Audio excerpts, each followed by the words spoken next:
Captain Han Su stood at the main window of his ship, the Starweaver, watching the stars streak by.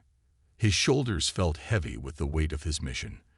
Behind him, the bridge crew worked in silence, the soft beeping of computers, the only sound breaking the quiet. "Captain," called Li Jin from her station. "Another rejection just came in. The Proxians say they cannot help us." Han Su closed his eyes for a moment. This was the 12th advanced civilization to turn down their plea for help. He turned to face his crew, noting their tired faces and dim eyes. They had been traveling for 3 months now, reaching out to every spacefaring race that might help save their people from the Vex Empire.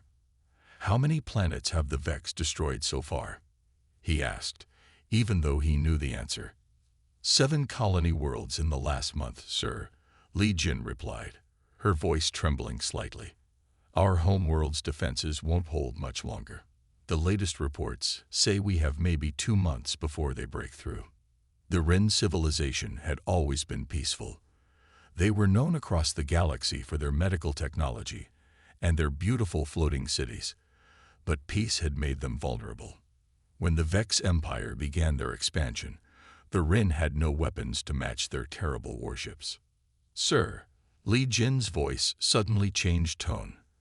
"I found something in the old archives, something we missed." Han Su walked to her station, looking at the glowing screen. "What is it?" "There's a developing world in Sector 7. They call it Earth." Li Jin pulled up a series of images showing a blue-green planet. "They're not as advanced as the other races we've contacted, but they've already reached their moon and sent probes to their neighboring planets." "They're too young," one of the other officers said. "They barely have space travel. How could they help us?" But Han Su kept reading the reports about Earth. Something caught his eye. "They've had over 15,000 wars in their recorded history," he asked, surprised. "Yes, sir," Li Jin nodded. "They're surprisingly good at fighting, despite their young age as a civilization. And look at this. They developed from stone tools to spaceflight in less than 10,000 years." Han Su straightened up. Most races took at least 50,000 years to make such progress. These humans were different. They learned fast. They adapted quickly. "Sir," another officer called out, "the Galactic Council has responded to our request for emergency aid." Everyone on the bridge held their breath. The Council was their last hope among the advanced civilizations. Han Su opened the message on his screen. The rejection was polite but firm. The Council would not intervene. They cited their policy of non-interference in natural competitive expansion, their fancy way of saying they would watch the Ren die. Han Su looked back at the information about Earth. They were young, yes, primitive in many ways, but they had something the other races seemed to lack, a history of standing up to fight even when the odds were against them. "Plot a course to Earth," he ordered. "Sir?" Li Jin looked shocked. "That's against Council law. We're not supposed to contact developing worlds." "The Council just refused to help us," Han Su replied firmly. "They left us to die. We don't have to follow their rules anymore." He looked around at his crew. "If we're going to survive, we need to try something different. These humans, they might be young, but they understand fighting. They understand survival." Li Jin nodded slowly and began setting the course. The ship's engines hummed as they changed direction. "Send a message to our home world," Han Su ordered. "Tell them we're trying one last option." He looked back at the image of Earth spinning on the screen. "And prepare a distress signal in their strongest languages. Make it clear. Make it simple." As the Starweaver turned toward Earth, Han Su felt something he hadn't felt in months. Hope. Maybe the advanced races were too set in their ways to help. Maybe what the Ren needed wasn't the most advanced civilization, but the most determined one.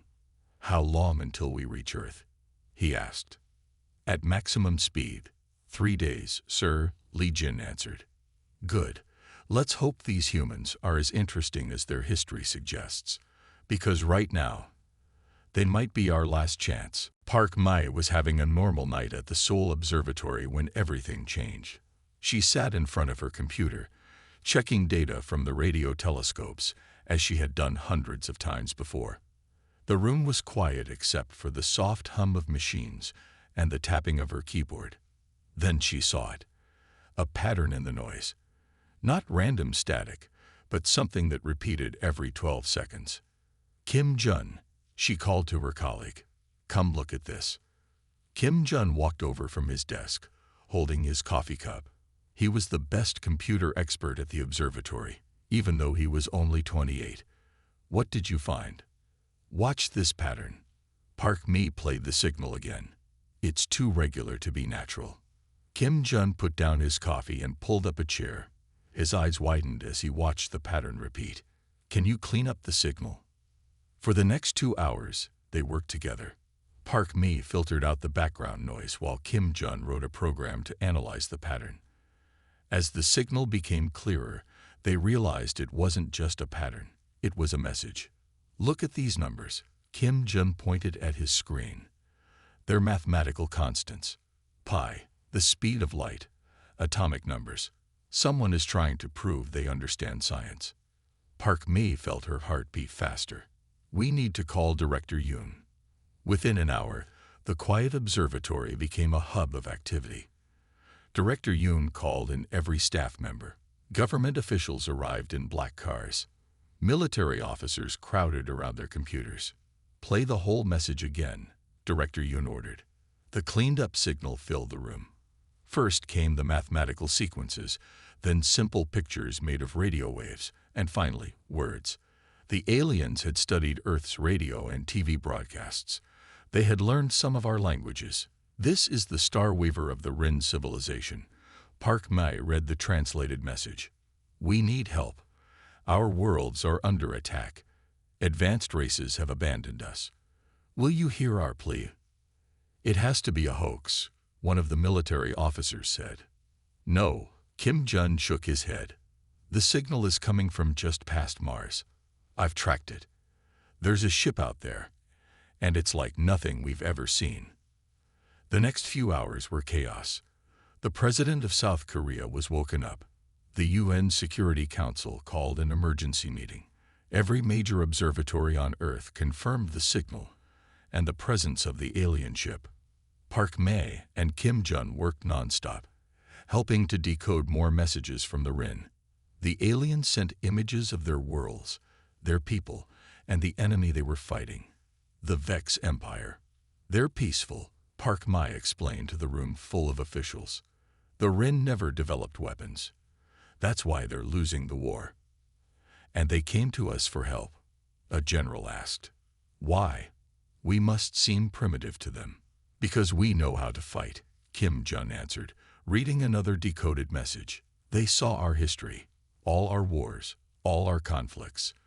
But they also saw how we help each other in times of crisis, how we fight to protect others, not just ourselves. The UN meeting lasted for 6 hours. For the first time in history, all nations agreed on something. Earth would help the Rin. Park Mai was chosen to send humanity's response. Her hands shook as she typed the message. We hear you. We will help. Tell us what you need. The reply came quickly. The alien ship would land at a prepared site in the Pacific Ocean. Park Mai and Kim Jun would be part of the welcome team. As they flew to the landing site on a military helicopter, Kim Jun looked at Park Mai. Are you scared? She thought about it. No, she said finally. I'm excited.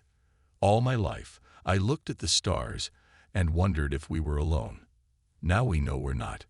And our first alien contact isn't about trade or technology. It's about helping others who need us. The helicopter landed on an aircraft carrier. In the distance, a light appeared in the sky, growing larger. The Starweaver is entering the atmosphere, someone announced over the radio. Park Mai watched the light grow brighter. On this normal day that had become the most important day in human history, humanity was about to show the galaxy something special, that sometimes the youngest can be the bravest. The alien ship appeared through the clouds, glowing softly in the dawn light. First contact was about to begin, and Earth was ready to answer a plea that no other civilization would. Admiral Song Ho stood on the deck of his aircraft carrier, watching teams of workers swarm over the new spaceships. In just 3 months, humans had done what they did best: adapt and build fast. The Rin's technology combined with Earth's weapons had created something new: warships that could fight in space. "Admiral," Kim Jun called, walking up with a tablet in his hand. "We finished the tests on the new targeting systems. They worked better than we hoped." The Admiral nodded, looking at the data. Earth's simple weapons had surprised the Rin. While their technology was more advanced, they had never thought of using railguns in space. No debris to get in the way, no air resistance to slow down the projectiles.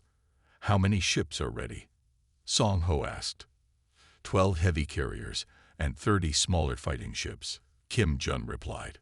"We're learning to build them faster each week. The Rin's manufacturing technology is amazing." On the deck below them, Park Mai was talking with Captain Han Su. Over the past months, she had become the main bridge between humans and the Rin. She understood their peaceful nature, while they respected her calm way of explaining human ideas about defense.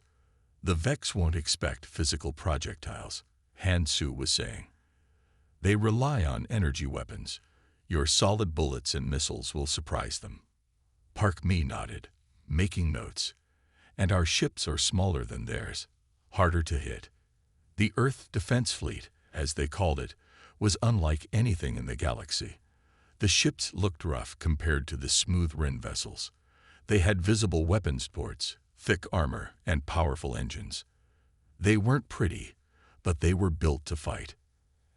Admiral Song Ho walked down to join Park Mi and Han Su. "Show me the latest reports from your home world," he said to Han Su. The Rin captain held up a hologram. It showed their home planet's defenses, still holding but growing weaker. The Vex had destroyed 2 more colony worlds in the past week. "We have 3 weeks at most," Han Su said quietly. "After that, our shields will fail."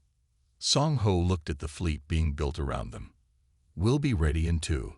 How long to reach your world using the jump drives you gave us?"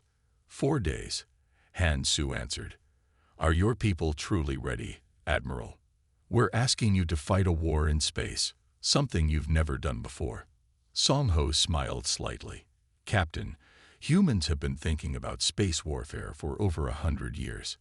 We've written books about it, made movies about it, played games about it. We've imagined every possible way to fight in space. Now we finally get to try our ideas." Nearby, engineers were loading missiles into one of the ships. These weren't normal missiles. Kim Jun had helped design them to work in space. They carried no explosives. In the vacuum of space, they didn't need any. At the speeds they would travel, just hitting something would cause enough damage. "Your people work so fast," Han Su said, watching the crews. "In 3 months, you've built a fleet that would take most races years to make." "We're good at building weapons," Song Ho said. "Not always a good thing in our history. But today, it means we can help you." Park Mi's phone beeped. She looked at it and smiled. "The UN just approved the final launch plans. We can leave as soon as the fleet is ready." Song Ho nodded and turned to look at his ships again. Earth's first space fleet. Not as advanced as other aliens, not as elegant or high-tech, but strong. Built to take hits and keep fighting. Built by a young race that had spent its whole history learning to fight and survive. "Tell all crews to finish loading supplies," he ordered. "I want every ship ready in 10 days." As he walked back to his office, Song Ho thought about the challenge ahead. Humanity's first space war would be fighting for someone else. Fighting to save a peaceful race that had never harmed anyone. It felt right. In his office, he looked at the pictures on his wall. Old sailing ships, World War I battleships, modern aircraft carriers, and now, Earth's first space fleet. Each one had seemed impossible to build at first. But humans had built them all. "Send a message to all ships.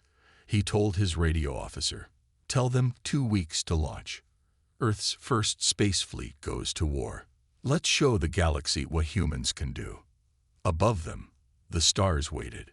Somewhere out there, the Vex Empire was about to learn a hard lesson. Never underestimate humans when they decide to fight for what's right. The jump through space felt like a dream. Admiral Song Ho watched from the bridge of his flagship, the Earth's Hope, as normal space returned around them. This was their third jump, and they were now deeper in space than any human had ever been. "Status report," he called out to his bridge crew. "All ships present and accounted for," his officer replied. "No damage from the jump. The Ren technology works perfectly." Beside him, Li Jin from the Starweaver was teaching human officers about Vex battle tactics. She pointed to a hologram showing enemy ship movements. "The Vex always attack in this triangle formation," she explained. "They've used it for centuries because no one has ever beaten it. That's their weakness," Song Ho said. "They never change. They never expect anything new." He turned to his tactical officer. "Show them our plan." The hologram changed to show the Earth fleet's formation. Instead of neat lines or triangles, the ships would scatter like a swarm of angry bees. No pattern, no fixed positions, just controlled chaos. "They won't know which way we're coming from," Song Ho explained. "Their targeting computers are designed to predict standard formations. We won't give them any pattern to predict."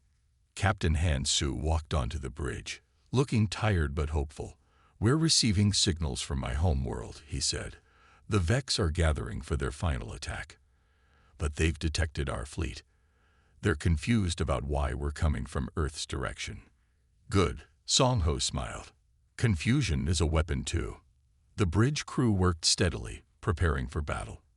They had trained for months, but this was different. This was real space, real danger, and a real enemy waiting ahead. Park Mei and Kim Jun worked at their stations, monitoring communications and weapons. They had insisted on coming, even though they weren't soldiers. Park Mei kept contact with the Ren homeworld, while Kim Jun watched over the new weapons he had helped create. "Admiral," Kim Jun called out, "I'm picking up something strange. The Vex ships are sending lots of signals to each other. More than usual." Li Jin looked at the data and smiled. "They're arguing," she said. "Their commanders can't agree on what to do about us. They've never faced Earth ships before.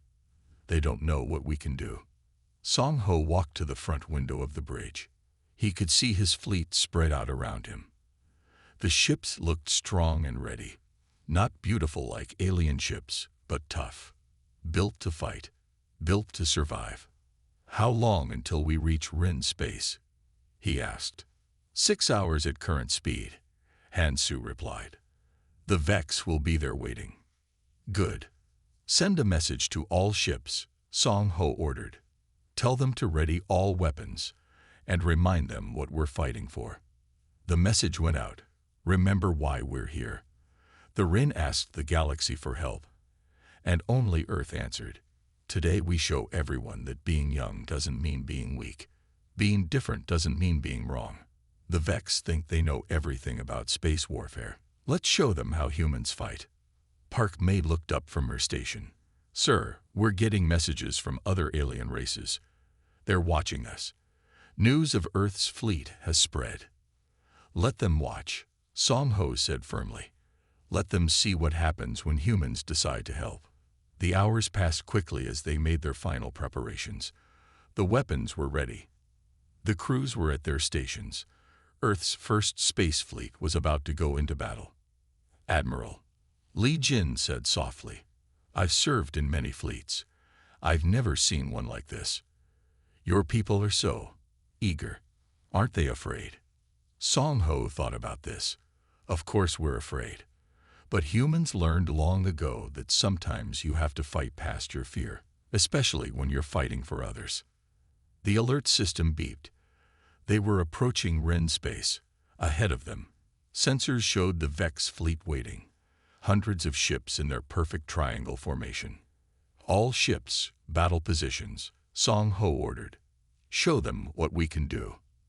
The Earth fleet spread out like scattered stars, taking their random positions. No pattern, no formation, just humans getting ready to fight their way. Ahead of them, the vast darkness of space waited. Somewhere in that darkness, the Vex were about to learn that the galaxy's youngest spacefaring race was also its bravest. The battle for Rin was about to begin. The first shots of the battle came from the Vex. Their energy beams lit up space like lightning, but they hit nothing. The Earth ships were already moving, scattering in all directions like startled birds. All ships, open fire, Admiral Song Ho commanded. Show them what railguns can do in space. The human fleet's response wasn't pretty or elegant. It was a storm of metal and missiles, thousands of solid projectiles racing through space at incredible speeds. The Vex ship's shields glowed as they tried to stop this primitive attack, but they weren't designed for this kind of warfare. Direct hits on 3 Vex ships, Kim Jun shouted from his station. Their shields don't work well against solid objects. Park Mai watched her screen in amazement. The other alien races are sending urgent messages to each other. They can't believe what they're seeing. The Vex fleet's perfect triangle formation broke apart as they tried to deal with the human attack. Their energy weapons were deadly but had to hit to work. The human ships kept moving randomly, making it hard to target them. Their ships are spreading out, Li Jin reported. They're breaking formation. I've never seen this before. Song Ho smiled grimly. That's what happens when you fight the same way for too long. You forget how to adapt. He turned to his weapons officer. Launch the new missiles. Kim Jun's special missiles shot out from the Earth ships. These weren't normal weapons. They carried no explosives.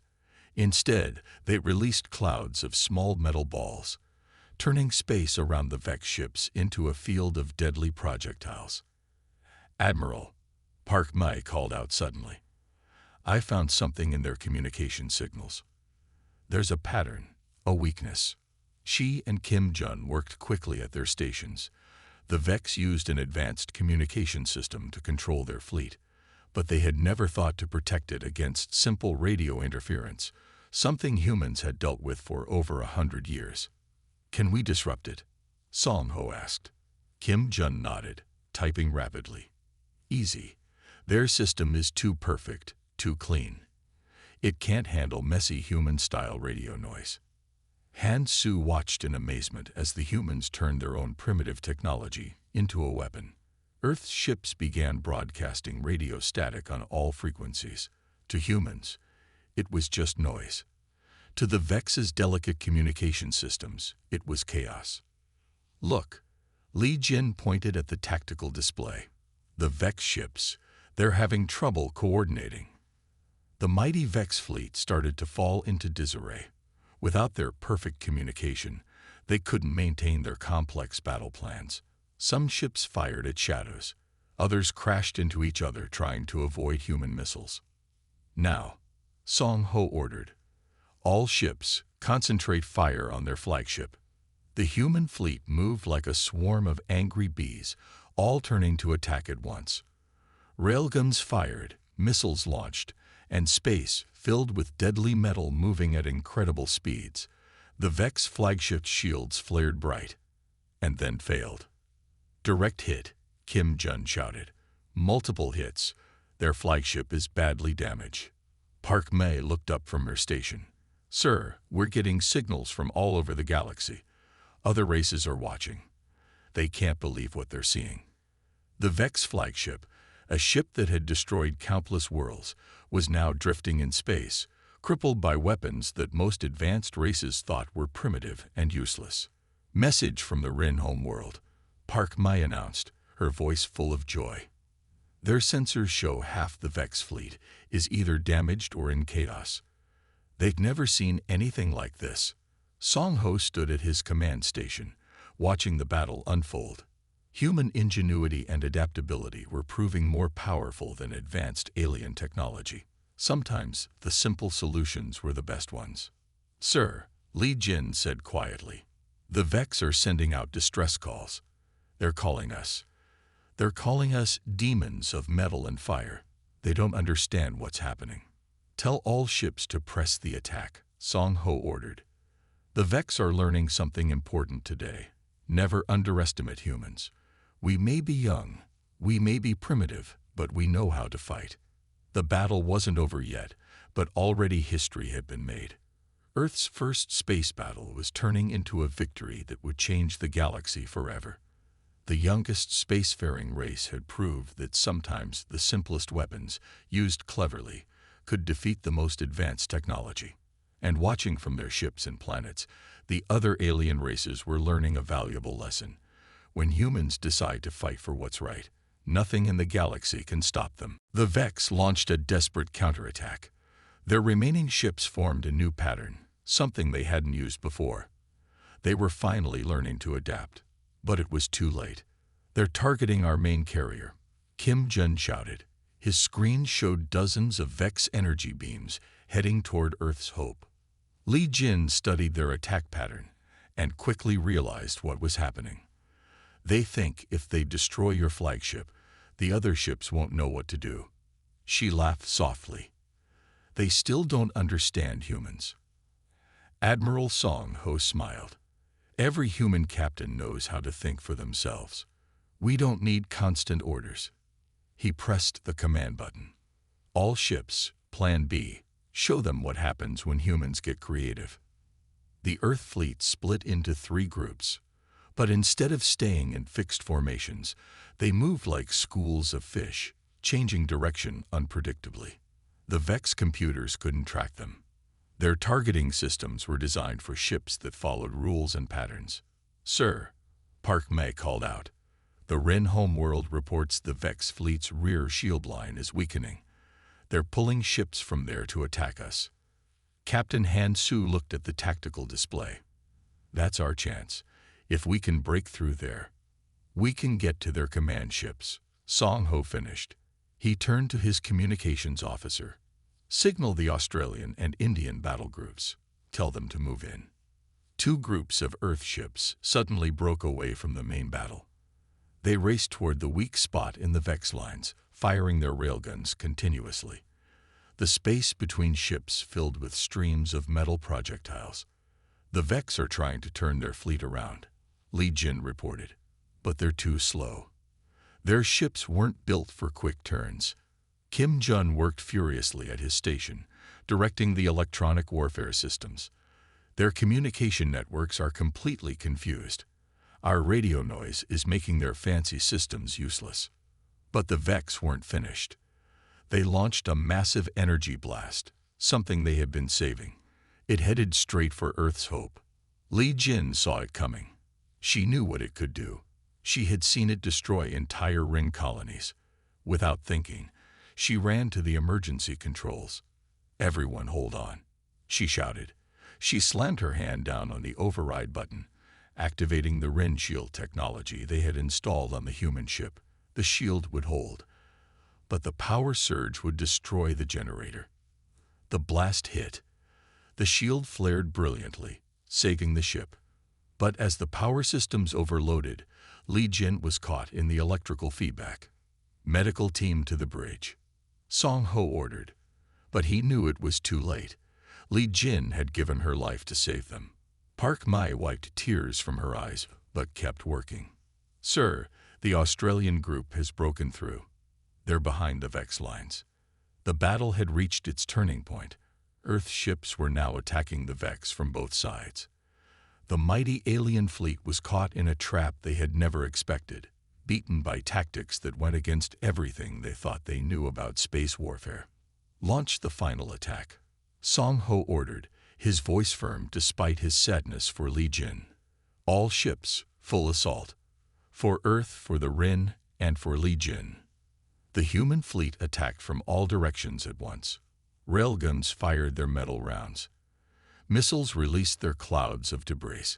Electronic warfare systems blasted simple radio noise that confused the Vex's complex computers.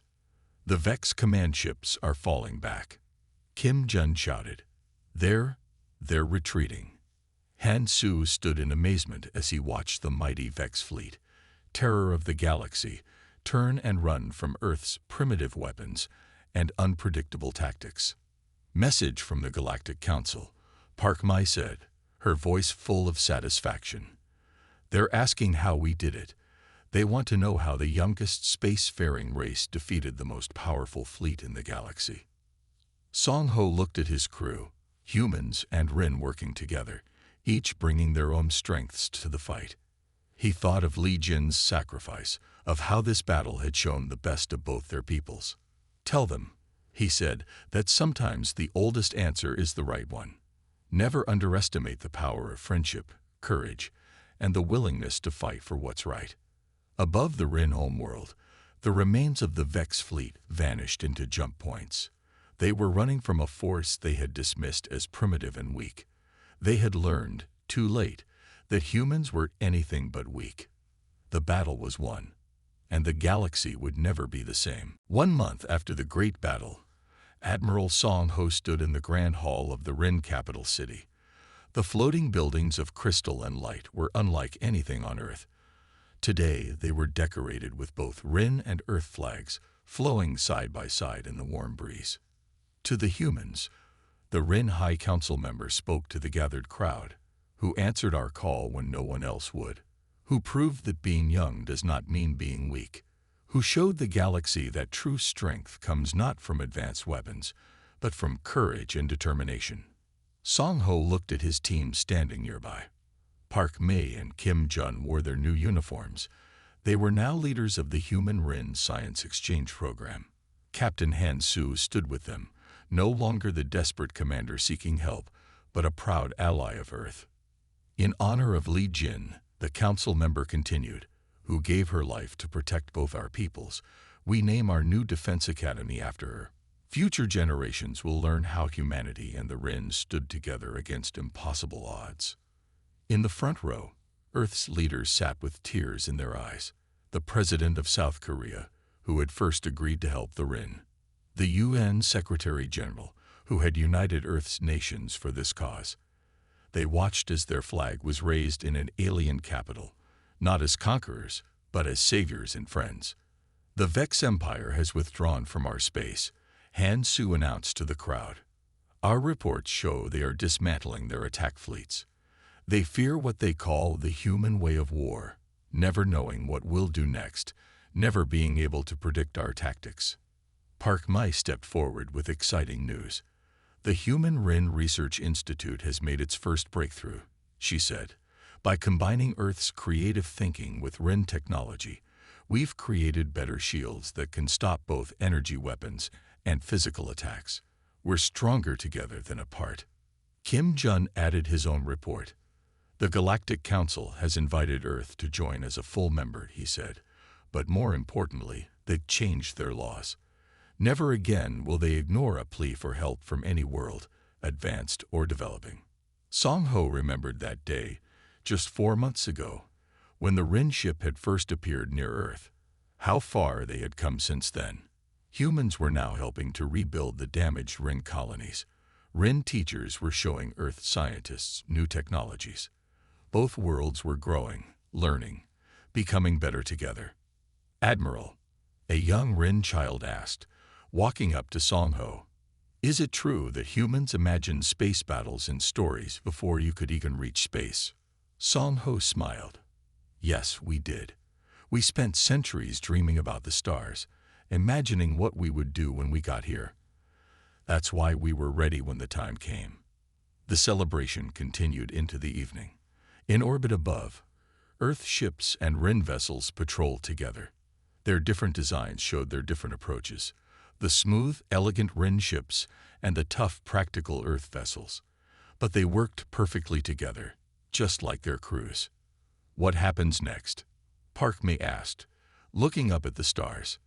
We keep learning from each other, Han Su replied. My people learn about courage and creativity from humans. Humans learn about peace and patience from us. Together, we make sure no one else ever has to face darkness alone.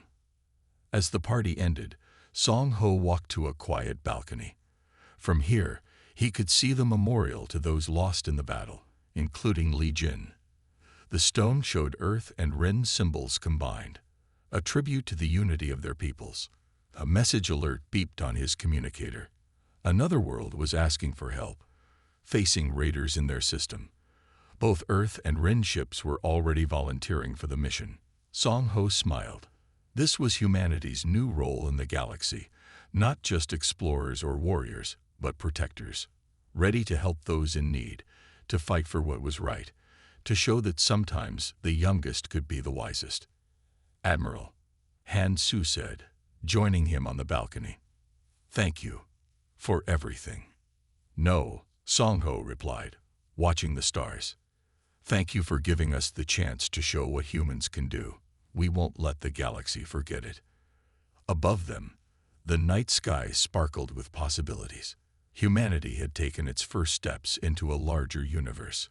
They had proved themselves not through power or technology, but through courage, creativity, and the willingness to help others. The stars were no longer just distant lights. They were destinations filled with friends waiting to be made and people waiting to be helped. And Earth would answer every call, just as they had answered the Rin. Because that's what humans do. That's who we are.